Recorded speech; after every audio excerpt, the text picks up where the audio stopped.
Old Town Road. Listen to my river wine. Goodbye to the buckeye and white sycamore. I'm leaving you behind. Oh, but I've been a coal miner all my life, laying down tracks in the hole. Back like ironwood bent by the wind, blood veins as blue as the coal.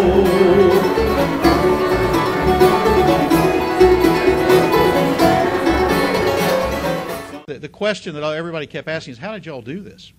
I mean, how in the world did you take a state that had last two Democrat governors, last two elections, United States Senate went to the Democrats, your congressional delegation shifted majority Republican to majority Democrat, you vote for Barack Obama, and 12 months later you two guys win by 17, 18 percentage points. How in the world did you do that?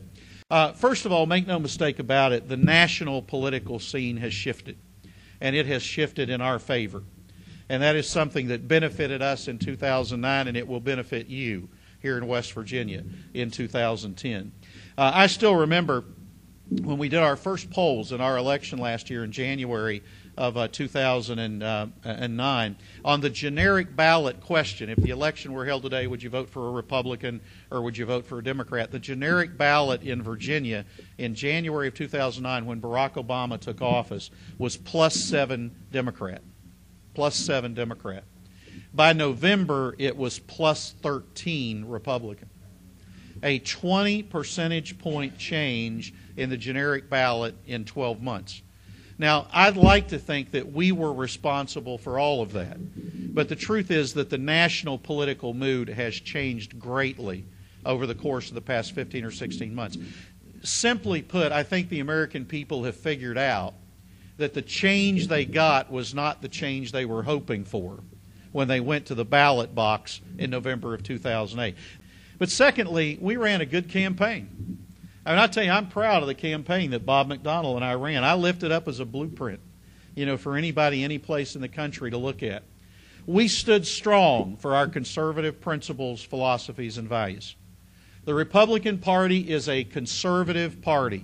We believe in lower taxes and less government, in individual rights and individual responsibilities. We still believe that values matter, to the people of America.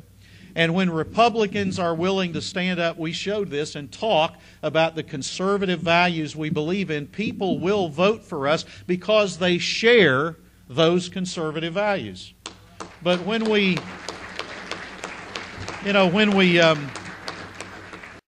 ran a positive campaign.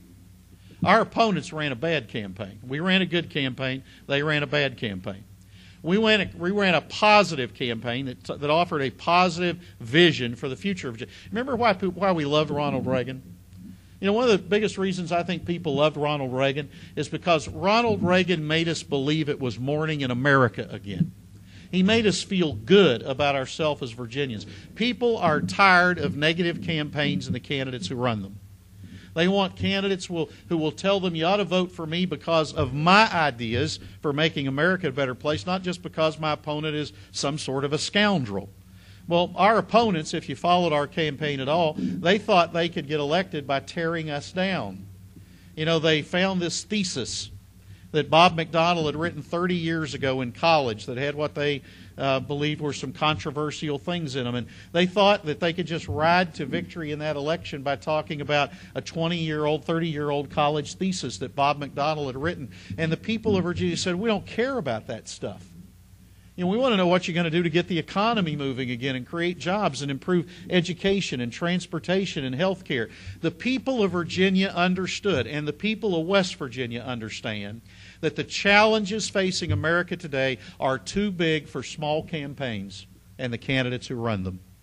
They demand more than that, and well they should. And we as Republicans have to offer more than that by running campaigns that offer a positive vision for the future of our country. My friends, there is a group of people today who still believe that the government is sovereign and the people are subservient to the government. But they're not in Great Britain.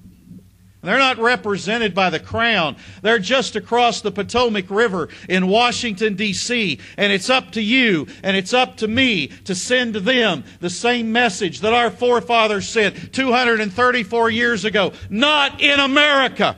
Not in America. Not in America.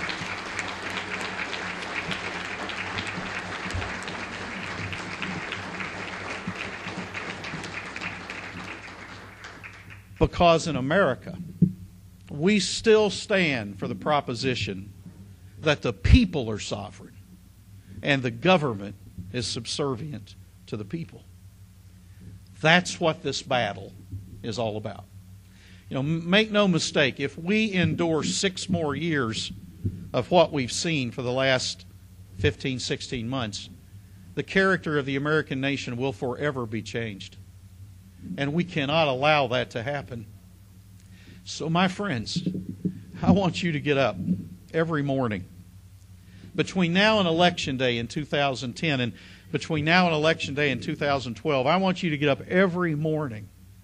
And I want you to work like the future of our country depends on it. Because you know what? It does. And if you'll do that, and if you'll remember those things that I talked to you about tonight, then I believe that in November of 2010 and November of 2012, we will win great victories. But they won't just be victories for the future of our party or for the future of our candidates, but of far more importance than that. They will be victories that preserve the future of the greatest nation the world has ever known. God bless you in that endeavor. Thank you for letting us be with you tonight. It's been a pleasure. Thanks for having us.